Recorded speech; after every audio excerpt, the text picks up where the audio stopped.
You've been listening to Ken Lane, the Mountain Gardener. Green thumbs learned while working in the Family Garden Center. Now welcome back to the Mountain Gardener.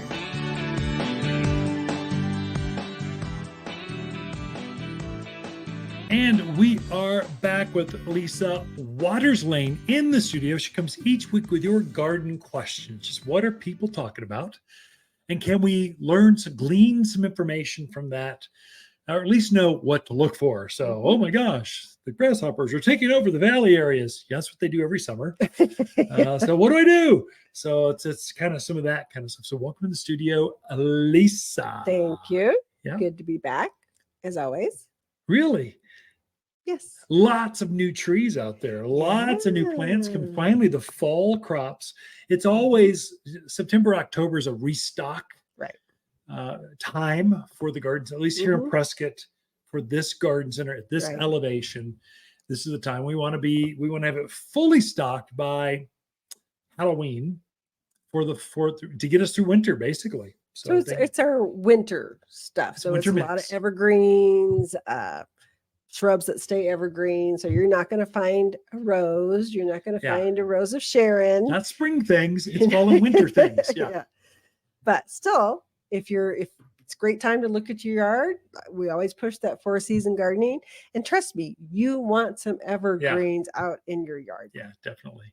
Yeah. So questions, do we have any? Hit us with something really interesting, something maybe that could stump us both. Ooh, well, this one kind of stumped me and I didn't know the answer. And we'll see if you know the answer. I'll plug my way through. Yeah, let's see. So Jenny's in Prescott. She says, is there a way to encourage tomatoes to ripen faster on the plant? Okay. I have a ton of green tomatoes that don't seem to be ripening. Yeah. So Jenny, good question. Actually, that's a tremendous question. So obviously you're going with larger tomatoes, so they take longer to produce. And so when you're planting your tomatoes each year, you're looking for days to harvest. So, or days to red or yellow, whatever your color is. And so you've got one that's a bigger tomato and they take 80 days instead of 60 days. It takes a little bit longer for yours for big slicing, brandy wine. If it has anything with the word big or beef in the name, it's going to take longer because first of all, the plant has to grow big enough and then it has to turn color. And so you're still growing. So what do you do?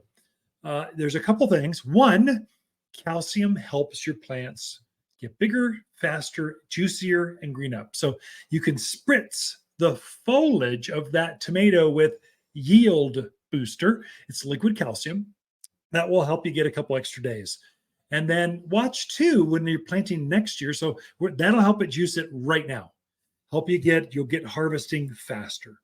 Also days in the sunlight. So if you've got an area in the garden where it's a little more shaded, it takes longer for that foliage to suck up the sun and create the photosynthesis to make the sugars and make your tomato. Again, it's got to get up to size first, then it ripens. And so that's why I encourage a lot of folks, don't go with the really big tomatoes.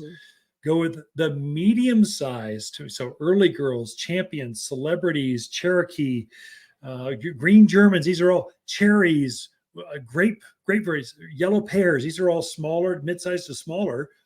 And then plant those in full sun. And you would have already been harvesting for 2 months those tomatoes. But if it's a bigger tomato in more shaded areas, it's just going to take a little bit longer. Calcium helps. The other one would be Flower Power. We have a liquid fertilizer. Again, you're sprinkling that on the foliage that gets on the roots. And so you're juicing that plant so it grows that tomato really fast, gets to size. So now it can spend its time turning color. So that's how to help you, Jenny. Come in and talk to us for more. We can help you ripen your tomatoes. More sun, medium-sized fruits. It is frustrating to a see little that bit. plant there with all those green tomatoes. Some folks will actually, if they put it in the wrong place, it'll be close to first frost. They still haven't picked one. So we're telling them, okay, cover, as we're famous for Indian summers, cover it, keep the frost off for a couple nights, and then bring it back out in the sun. And hopefully you'll get some tomatoes. I've even had some folks, they actually rip the plant out of the ground. They hang it upside down with the fruit still on it, still not ripe, and it ripens on the vine in the garage or someplace where it doesn't get frosted. So it can't, if you get the wrong variety, it can cause you some. Yeah, 6 weeks. 6 weeks or so. Maybe more. So, depends.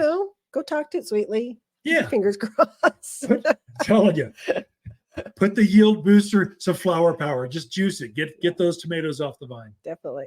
All right. John in Chino has a neighbor who can give him horse manure that's about a year old. Oh, good for you, John. Wants to know, is that a good idea for vegetable beds? Yeah. Is that good? Indifferent? Bad? Manure is always great. Yeah. So horse manure, the secret of the horse manure is you want it to be a year old. You're perfect. Right on time. So John, that leaches out all the salts, helps it to compost, because horses, they don't digest anything. It just, what goes in comes out the other side. So you can literally introduce a bunch of weeds or hay or alfalfa into your gardens. That's not so good. It's a lot of work. So if you compost it, you get rid of those. And so the other one to watch, grubs, there's a great big old grub that loves horse manure. And so I've had more customers take free manure and put it in their gardens, and all of a sudden grubs eat roots of plants.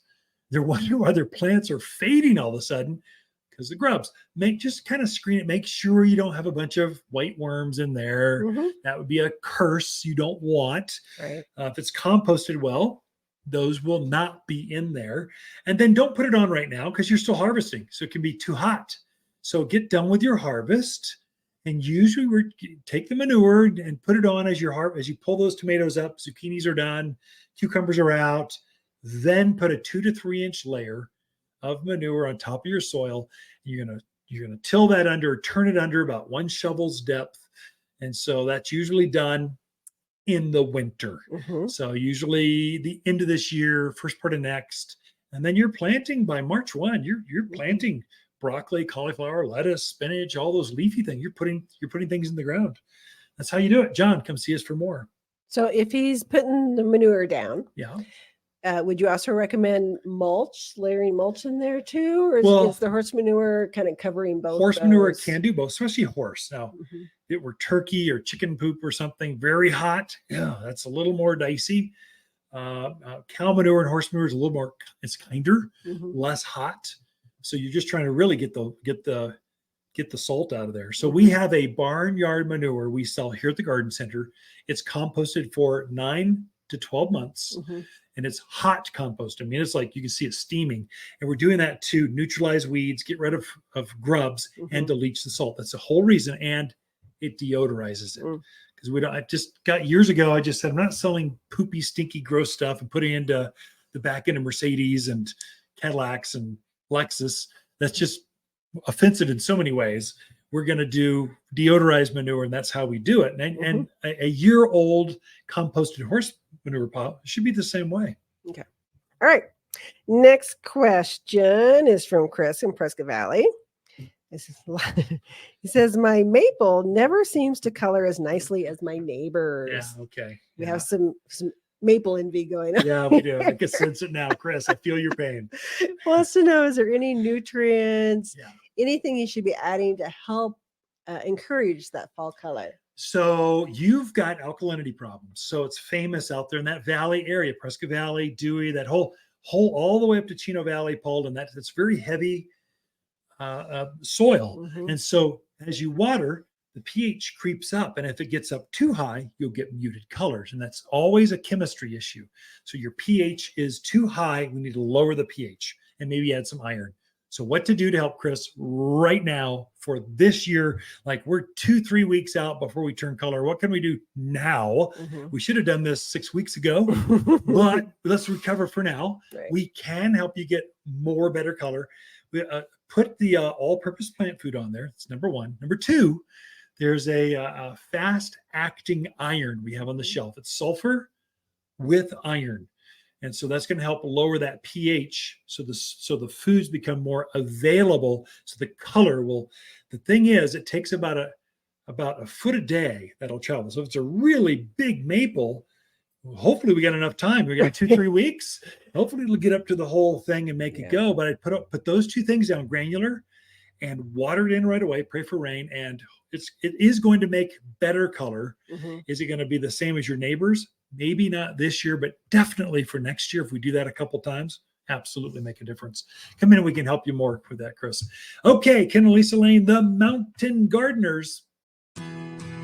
If new neighbors are encroaching on your privacy, we have just the solution. At Waters, we have an entire section of thick, bold plants dedicated to privacy. Fall is a time to plant a new privacy hedge, and we're here as advisors. Take a quick measurement and snap a picture before you come visit, and you'll quickly be living in privacy once again. Plus, our team of experts know how to plant to increase plant growth next spring. We'll show you how. Waters Garden Center. We know privacy in your backyard.